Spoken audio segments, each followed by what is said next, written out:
Assalamualaikum warahmatullahi wabarakatuh. Kami dari kelompok keempat akan menceritakan tentang Mises dan Wixel.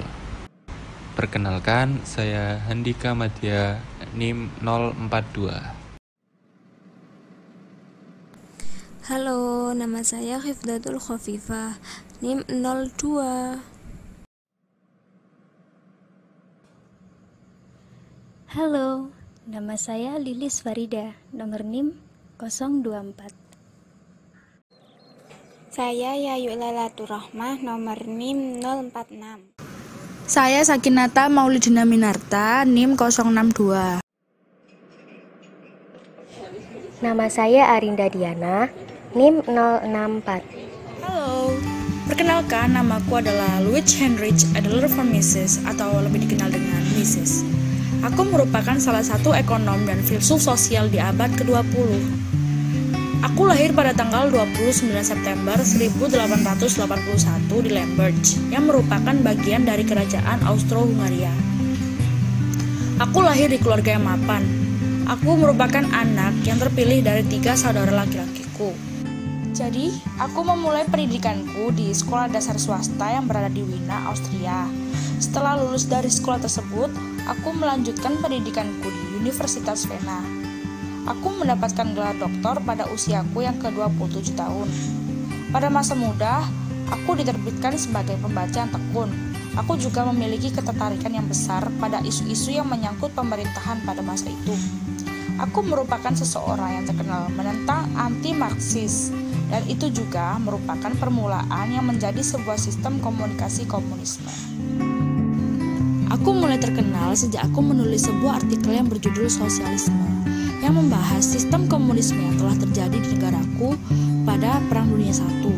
Setelah itu, kompilasi tentara Hitler menyerang negaraku, dan aku memutuskan untuk pindah dari Wina pada tahun 1934. Aku pindah ke negara Swiss dan mendapatkan pekerjaanku sebagai pengajar di Graduate Institute for International Studies di Geneva.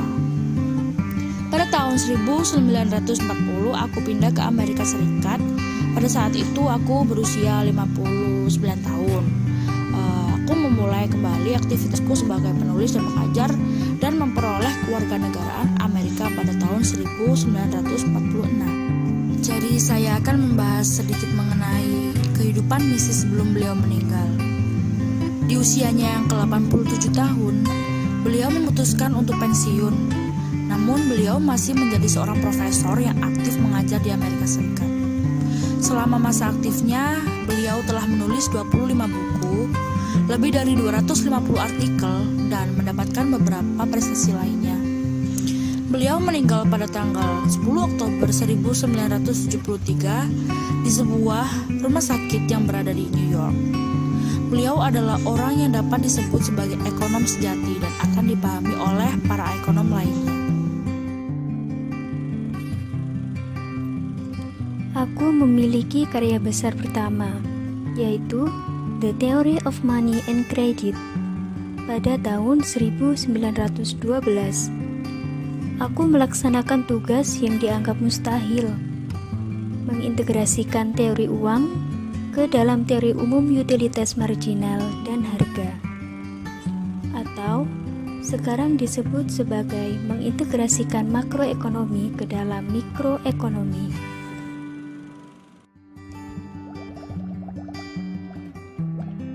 Selain itu, ketika duduk di bangku perkuliahan, aku menerbitkan beberapa karya lain seperti Economic Calculation in the Socialist Commonwealth pada tahun 1920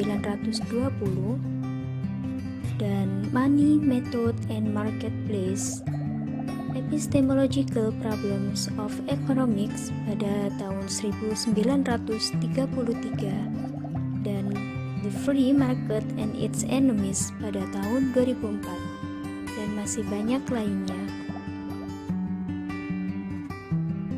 Aku memiliki beberapa teori. Teori uang dan kredit. Uang merupakan buatan negara. Mata uang nasional seperti dolar dianggap sebagai unit nilai yang ditetapkan secara sepihak oleh keputusan pemerintah. Jadi, mikroekonomi terkait teori permintaan dan penawaran untuk konsumen dan perusahaan individual dipisahkan dari makroekonomi terkait teori uang dan aktivitas ekonomi keseluruhan. Aku mencoba menghubungkan keduanya. Menurutku, teori uang dan kredit mengaitkan mikro dan makro dengan pertama-tama menunjukkan bahwa uang pada dasarnya merupakan komoditas dengan beberapa karakteristik yang unik. Dan apabila dia standar emas internasional, maka semua mata uang ditetapkan berdasar emas dengan bobot tertentu. Teori keduaku mengenai prinsip marginalitas uang. Aku menggunakan teori ini untuk penawaran dan permintaan uang. Uang tidak ada bedanya dengan komoditas lain jika sampai pada nilai marginalnya. Dalam mikroekonomi, harga barang ditentukan oleh kuantitas yang tersedia dan tingkat permintaan. Dengan prinsip yang sama, berlaku juga untuk uang atau biasa disebut cash balance yang ditentukan oleh permintaan marginalnya.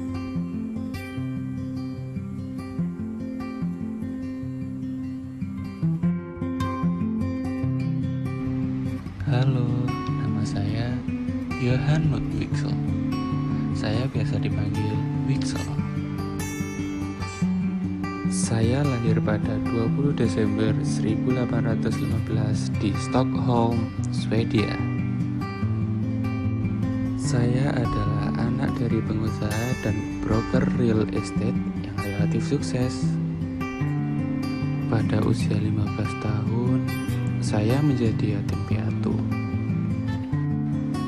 Namun, dengan kondisi ini, saya tetap melanjutkan pendidikan hingga di tahun 1885, gelar doktor dalam bidang matematika bisa saya dapatkan. Pada tahun 1887, tepat usia 72 tahun, saya menikahi Anna Bach. Dan di tahun yang sama, saya mendapatkan beasiswa untuk belajar di benua Eropa, di Wina, Austria.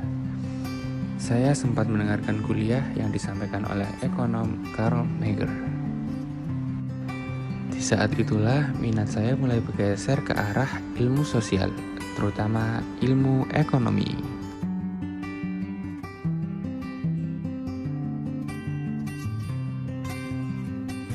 Saya mempunyai 2 karya utama.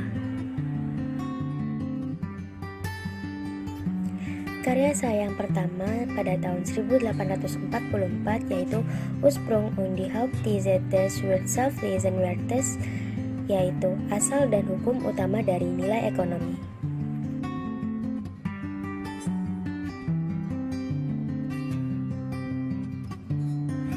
Teori kedua saya pada tahun 1914 yang berjudul Teori der Gesellschaftlichen Wirtschaft, yaitu teori ekonomi sosial. Mari saya jelaskan kontribusi saya yang paling berpengaruh pada tahun 1898, yaitu adalah teori tentang bunga dan harta.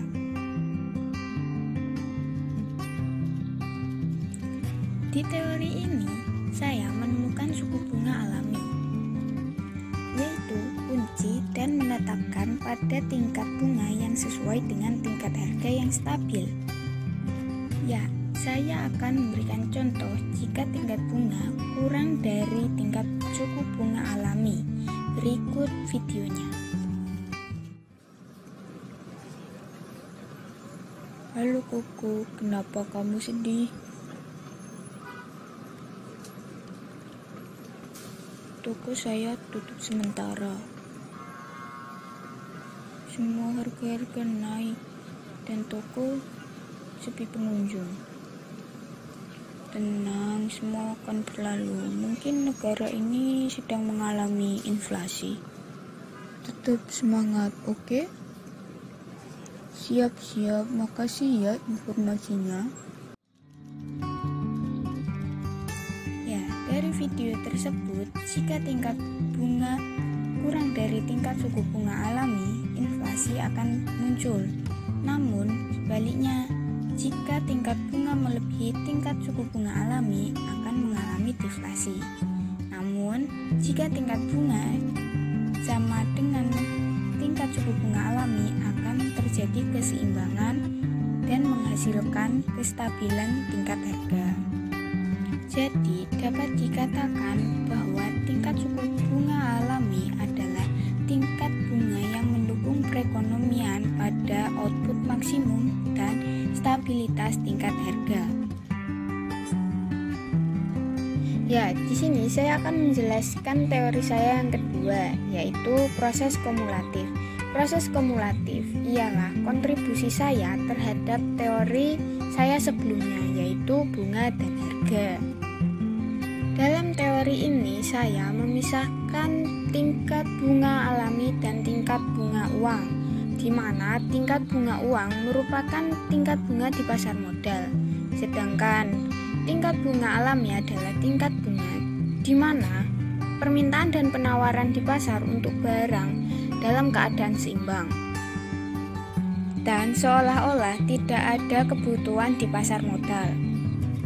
Teori saya ini sejalan dengan gagasan yang telah dikatakan Henry Thornton, di mana peningkatan pasokan uang menyebabkan naiknya tingkat harga. Kenaikan harga ini bersifat endogen, di mana endogen adalah uang yang diciptakan oleh kondisi sektor keuangan dan sektor real.